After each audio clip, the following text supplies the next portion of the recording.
वर्तमान में फार्मेसीज की ऑफलाइन बिक्री को नियंत्रित करने वाली कानूनी व्यवस्था ई फार्मेसी पर भी लागू होती है। सरकार को उपभोक्ताओं के हितों की रक्षा के लिए ई फार्मेसियों के लिए एक विशेष कानूनी ढांचा स्थापित करना चाहिए और इस क्षेत्र में विकास को सुविधाजनक बनाने में रीढ़ की हड्डी के रूप में काम करना चाहिए। केपीएमजी फिक्की की हालिया रिपोर्ट के अनुसार भविष्य में लगभग 40 से 45% की चक्रवृद्धि वार्षिक वृद्धि दर CAGR में मजबूत वृद्धि देखने की उम्मीद है। केपीएमजी फिक्की के अध्ययन शीर्षक कोविड युग में भारतीय अर्थव्यवस्था पर फार्मा उद्योग का प्रभाव का अनुमान है कि ई फार्मेसियों में जबरदस्त विकास क्षमता है और भारत में प्रभावशाली दर से बढ़ना जारी रहेगा। कुछ प्रमुख कारक जैसे कि इंटरनेट की बढ़ती पहुंच और डिजिटल भुगतान के बुनियादी ढांचे, उद्योग के निवेश में वृद्धि और दवा खर्च, साथ ही साथ सरकारी पहल इस क्षेत्र के विकास को बढ़ावा देंगे। जनवरी 2021 में देश में इंटरनेट उपयोगकर्ता लगभग 47 मिलियन बढ़कर 624 मिलियन तक पहुंच गए और इंटरनेट और मोबाइल फोन की पहुंच में यह वृद्धि फार्मेसी उद्योग के लिए एक विकास चालक होगी। भारत में अभी भी इंटरनेट की पहुंच की बहुत गुंजाइश है और 2020 और 2025 के बीच 8.78% की CAGR से बढ़ने की उम्मीद है। इसके परिणामस्वरूप भारत में ई फार्मेसियों का विकास जारी रहेगा, धीरे धीरे वृद्धि के साथ इंटरनेट और मोबाइल फोन की पैठ में। इसके अलावा निरंतर तकनीकी उन्नयन इस वृद्धि का समर्थन करना जारी रखेगा। इसमें कोई संदेह नहीं है कि भारत में ई फार्मेसी क्षेत्र भी राष्ट्रीय और अंतर्राष्ट्रीय बाजार के नेताओं से भारी निवेश आकर्षित कर रहा है। यहां तक जब कोविड-19 महामारी 2020 और 2021 में अपने जाल का विस्तार कर रही थी, देश में ई फार्मेसी क्षेत्र में व्यस्त गतिविधि थी।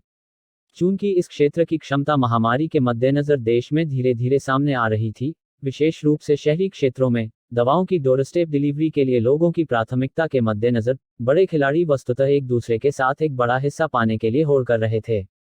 ई फार्मेसी पाई की अमेरिका स्थित ई कॉमर्स दिग्गज अमेज़न के इस क्षेत्र में प्रवेश के बाद भारतीय खुदरा दिग्गज रिलायंस रिटेल ने भी अपनी टोपी रिंग में फेंक दी है।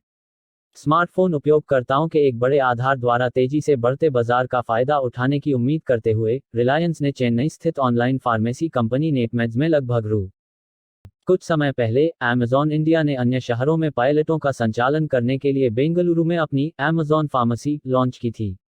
अमेज़न ने कहा कि वह अपने ग्राहकों को प्रमाणित विक्रेताओं से काउंटर दवाओं, बुनियादी चिकित्सा उपकरणों और आयुर्वेद दवाओं के अलावा पर्चे आधारित दवा का ऑर्डर देने के लिए अमेज़न फार्मेसी शुरू कर रहा है। इससे पहले एक अन्य ऑनलाइन फार्मेसी खिलाड़ी फार्मेसी ने अपने छोटे प्रतिद्वंद्वी मेडलाइफ के साथ विलय करने पर सहमति व्यक्त की थी। रिपोर्टों के अनुसार वॉलमार्ट के स्वामित्व वाली फ्लिपकार्ट भी ई फार्मेसी स्पेस में प्रवेश करना चाह रही है, जिसमें वर्तमान में 50 से अधिक प्लेटफॉर्म हैं जो देश भर में लगभग 22,000 पिन कोड को सेवाएं प्रदान कर रहे हैं और 30,000 से अधिक लोगों को रोजगार दे रहे हैं। यह स्पष्ट है कि अमेज़न से लेकर रिलायंस तक प्रमुख खिलाड़ियों ने ऑनलाइन फार्मेसी बाजार के एक हिस्से को बढ़ाने, समेकित करने और कोने में रखने के लिए ई फार्मेसी की दौड़ में प्रवेश किया है, जो कि लोगों की अपनी दवाओं को प्राप्त करने की प्राथमिकता के कारण एक घातीय वृद्धि देखने की उम्मीद है।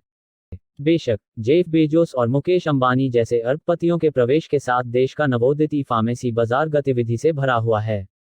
एक अन्य कारक जो इस क्षेत्र के लिए टेलविंड साबित हो रहा है, वह है दवाओं पर लोगों के खर्च करने का बदलता पैटर्न।